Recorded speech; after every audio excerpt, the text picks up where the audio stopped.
लाइए जरा फ्राइडे का ट्रेडिंग सेशन पर स्क्रीन पर रखिएगा।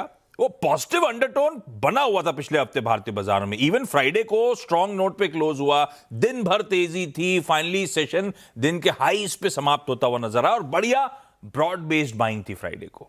लेकिन ये हिस्ट्री है, अब करना क्या है ये वीरू से समझ लेते हैं। वीरू भाई साहब, गुड मॉर्निंग। आपने हॉर्मास की कमेंट्री समझ ली है, इस कमेंट्री की अनसर्टेनिटी के बीच में अप्रोच क्या होगा? Good morning. देखिए आशीष, पहले आते हैं शुक्रवार के क्लोज पे। एक अच्छा क्लोज है ना। थीम क्या रही उस ट्रेड की? Again buy dips. ट्रैजेक्टरी थी बेस वन, दैट वाज 24139.086। वहां गया, बेस बनाया, बाइंग आई, पहले रेंज को बाइसेक्ट किया 296 को, और 366 ये टारगेट था, उसको अचीव किया। बिल्कुल डॉट उस पर क्लोज आया, शानदार क्लोज।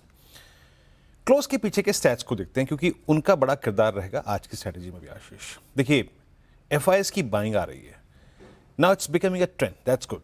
एफआईएस की जब बाइंग आती है तो बाजार में मोमेंटम होता है, उस चीज को आप ध्यान रखिएगा। 683 करोड़ रुपए की बाइंग, लेकिन सरदर्दी है डीआईआई 4721 करोड़ रुपए का। आप कहेंगे जनाब शुक्रवार को भी हम चले, बिल्कुल चले, लेकिन इसको रखिएगा फिगर्स को। एफआईएस की सेलिंग का क्या डीआईएस की सेलिंग का आना आशीष इंट्राडे कोलैप्सिस को स्पॉन्सर करता है। एक बात याद रखिएगा, आपकी रणनीति में अब होना चाहिए रिट्रेसमेंट ड्यूरिंग द डे, कंसोलिडेशंस के फेज ये आएंगे। इस बात की अगर आप देखें तो ये पुष्टि करते हैं डीआईएस के आंकड़े। बाकी अगर आप एफआईएस के स्टैट्स को देखें, वेदर इट्स इंडेक्स, उन्होंने इंडेक्स को बाय किया करीब 1278 करोड़ रुपए का, 8400 कॉन्ट्रैक्ट शॉर्ट काट लिए, 372 कॉन्ट्रैक्ट लॉन्ग काट लिए। नेट शॉर्ट रिड्यूस होकर अगर आप देखें तो करीब 1,90,000 कॉन्ट्रैक्ट, 2 लाख के आसपास। और स्टॉक फ्यूचर्स में उनकी तरफ से करीब 1000 करोड़ रुपए की बाइंग है। एंड मोस्ट स्पेशली जो चीज मेरे लिए बहुत महत्वपूर्ण है, कॉल शॉर्ट कवर किया और पुट शॉर्ट किया। यानी उनकी तरफ से एक अग्रीमेंट था निफ्टी के अपसाइड के लिए, एक अग्रीमेंट था।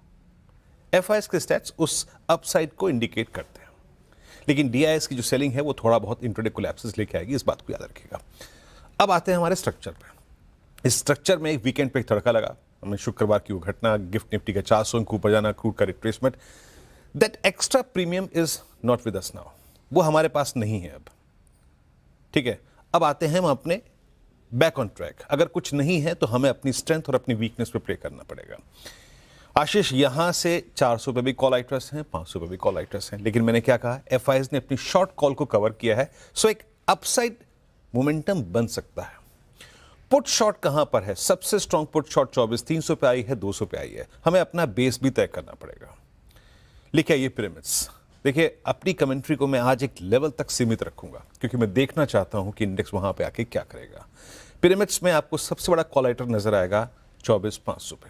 सो एज ऑफ नाउ मैं सिर्फ 24,500 पे फोकस कर रहा हूं। ये देखिए सबसे बड़ा कॉल आइटर, और पुट राइटर कहां खड़े पे? 24,200 पे। यानी टेक्निकली अगर आप उस एक्स्ट्रा प्रीमियम वीकेंड की डेवलपमेंट को हटा दें तो now your base lies at 24,200 and resistance at 24,500। लेके आइए लेवल्स। RS1 को हम अभी गिफ्ट निफ्टी की तुलना में एडजस्ट नहीं करेंगे आशीष। मैं अपने RS1 को वहीं प्लेस करूंगा जो स्टैट्स कहते हैं। स्टैट्स कहते हैं कि अगर RS1 बाइसेक्ट होता है, देखिए क्योंकि उसका एक किरदार है, उसको निभाना है हमें। 392 433 अगर आप इसके ऊपर टिक गए, then a swing towards 489 and 515 is possible. 515 क्या है? कॉल आइटर जोन एस्टेब्लिश किया मैंने यहां पे। और दूसरी बात, 515 इज 20 वीक एक्सपोनेंशियल एवरेज, आपके इस पूरे एंटायर जोन का कैप है। अगर ये बाइसेक्ट होता है तो याद रखिएगा, अगर हम इसके ऊपर क्लोज होते हैं तो याद रखिएगा हमारे अपने ग्राउंड पे, अपने फैक्टर्स पे हम प्रोसीड करेंगे 2 एवरेजेस की तरफ। वो कमेंट्री में लिख दूंगा मैं बाद में। दैट्स 24676, दैट्स 100 डेमा, और 820, that's 200 day exponential average. But वो कब होगा? वो इस 515 को बाइसेक्ट करने के बाद, क्योंकि उसके बाद टेक्निकली बहुत कोई बड़ा हर्डल नहीं होगा। और ऑप्शन राइटर्स तो एक अग्रीमेंट दे ही रहे हैं, तो बात ये हो गई।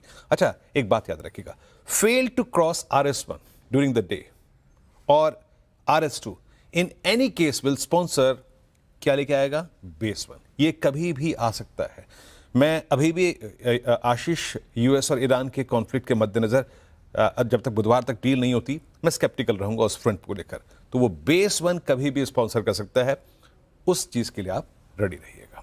बेस वन डायरेक्टर साहब स्क्रीन पे मेंशन कर दीजिए प्लीज।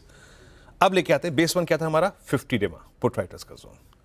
निफ्टी बैंक लेके आइए। निफ्टी बैंक में कॉल कंसेंट्रेशन 57,000 पे है, 56,500 पे भी है। पिछले 3 दिन से बैंक निफ्टी का जो बार बार कोलैप्स आ रहा है वो 200 डेमा से आ रहा है। उसको ट्रांसलेट करिए आप वीकली चार्ट पे तो that's exactly 20 week exponential average, जो निफ्टी के केस में था 24,515। 2 नंबर्स पे आपको रिएक्शन देना है, आईसीआईसीआई बैंक और एचडीएफसी बैंक। लेके आइए RS1।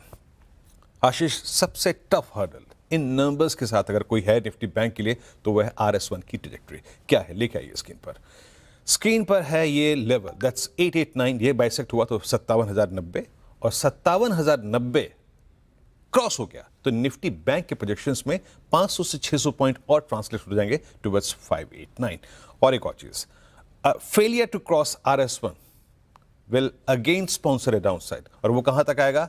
मेरी कमेंट्री में लिखा है 56,341 और माइट बी बेस वन। आशीष, ये रही बढ़िया सी निफ्टी बैंक की स्ट्रैटेजी।